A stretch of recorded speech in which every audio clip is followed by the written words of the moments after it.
सर्वांचाच आवडता आणि पॉप्युलर असणारा खेळ म्हणजे क्रिकेट। क्रिकेट म्हटलं तर या खेळाविषयी अनेक जण भावनिक असतात। असाच एक क्रिकेट सामना नवी मुंबईतील जुहू गावात आयोजित करण्यात आला आहे, ज्याचं नाव आहे सुयोग स्मृती चषक 2024। एका बहिणीने तिच्या भावाच्या स्मरणार्थ आयोजित केलेला हा सामना याचे हे 15वे वर्ष असून प्रेक्षक आणि खेळाडू सर्वांनाच या सामन्याची आतुरता होती। दिनांक 1 फेब्रुवारी 2024 रोजी या सामन्याचे उद्घाटन ऐरोली विधानसभा आमदार गणेश नाईक यांच्या हस्ते पार पडले। शीतलताई या दरवर्षीच आपल्या भावाच्या स्मरणार्थ या सामन्यांचे आयोजन करत असतात, त्यामुळे एका बहिणीने तिच्या भावाला दिलेली ही सुंदर भेट नक्कीच प्रेरणादायी आहे। या कार्यक्रमावेळी प्रमुख पाहुणे म्हणून आमदार गणेश नाईक आणि जिल्हाध्यक्ष संजीव नाईक यांची प्रमुख उपस्थिती लाभली। यावेळी मान्यवर, प्रेक्षक आणि खेळाडू मोठ्या संख्येने उपस्थित होते। सुयोग स्मृती चषक 2024 येथील आमच्या भारतीय जनता पार्टीच्या धडाडीच्या कार्यकर्त्या शीतल भोईर यांच्या विद्यमानाने गेल्या 15 वर्षापासून हा चषक भरवला जातो।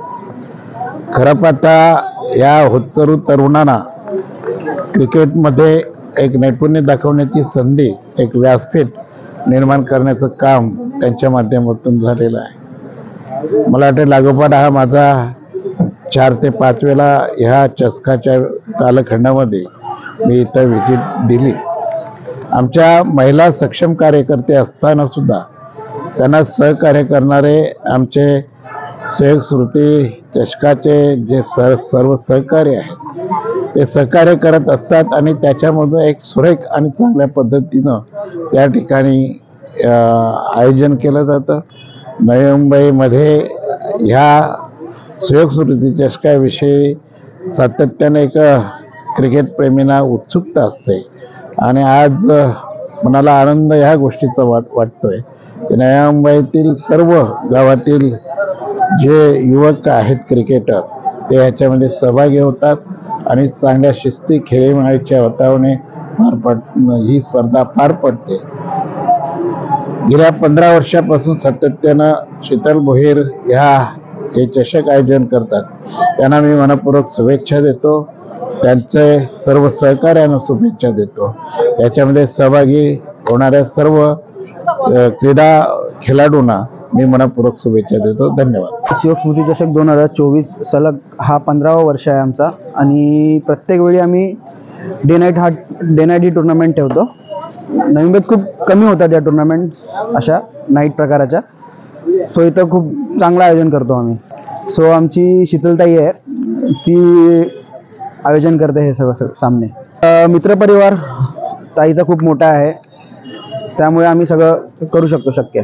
आम्ही 15 दिवसापासून ही मेहनत करतो, ग्राउंड पासून ते पूर्ण स्टेज लाईट्स हे सगळ्यांचं सहकार्य असतो, ग्रामस्थ मंडळाचं पण। ताईचा एका बहिणीचा एका भावासाठी जो प्रेम आहे तो तिने सलग 15 वर्ष ही तसाच ठेवला आहे, म्हणजे आठवणीत त्याच्या। सलग 15 वर्ष एवढं मोठं आयोजन करणं सोपं नाही आहे, कंटिन्यू ठेवणं त्यासाठी खूप मोठं कार्य हा सलग 15 वर्ष ताईचं आयोजन बघतोय मी। ॲक्च्युली मी इथे 25 वर्ष झाले राहतोय आणि जेव्हा निधन झालं सुयोगचं आणि खूप दुःखद घटना होती ती, पण त्याच्या प्रित्यर्थ सलग 15 वर्ष असं आयोजन ठेवणं खूप मोठी गोष्ट आहे। ताईसाठी ते प्रेम दाखवतात ताई, ते खूप मोठं आहे। आयोजन खूप छान असतं आणि खूप मजा येते इकडे। नाईट टुर्नामेंट म्हटल्यावरती सर्वांनाच पर्वणी असते आणि खूप छान आयोजन असतं। कोळीवाडा म्हटल्यावरती सगळ्या गोष्टी असणारच। मी ऑलवेज माझ्या गावच्या टीमला म्हणजे जुहू गावला सपोर्ट करणार। माझं नाव मोहन दीक्षित आहे आणि मी या ग्राउंडवर गेले खूप वर्षापासून खेळतो आणि आमची टीम पण इथे खूप वर्षापासून खेळते आणि आमच्यासाठी हा ग्राउंड खूप लक्की आहे। म्हणजे आधीपासून जेव्हापासून आम्ही मॅच बघायला येतो तेव्हापासून, तर आता आम्ही नेहमीच ही स्पर्धा जिंकतो आणि आम्हाला या स्पर्धेला खेळायला पण खूप मजा येते आणि ग्राउंड पण आणि जसं विकेट जुहू गावातले बनवतात प्लेयर, खूप मजा येते ते खेळायला। चांगलं वाटतं एकदम आणि आमची टीम पण चांगला स्कोर डिफेंड केला आता आमची बॅटिंग आहे, आता बघू ही मॅच आम्ही लवकरात लवकर जिंकण्याचा प्रयत्न करू। आमची टीम नक्कीच जिंकेल, कारण आमची टीम चांगली टीम आहे नवी मुंबईमधली, तर नक्कीच आम्ही जिंकण्याचा प्रयत्न करू। दिशा न्यूजला सबस्क्राईब करा आणि बेल आयकॉनवर क्लिक करून आपल्या परिसरातील बातम्या सर्वात आधी पहा.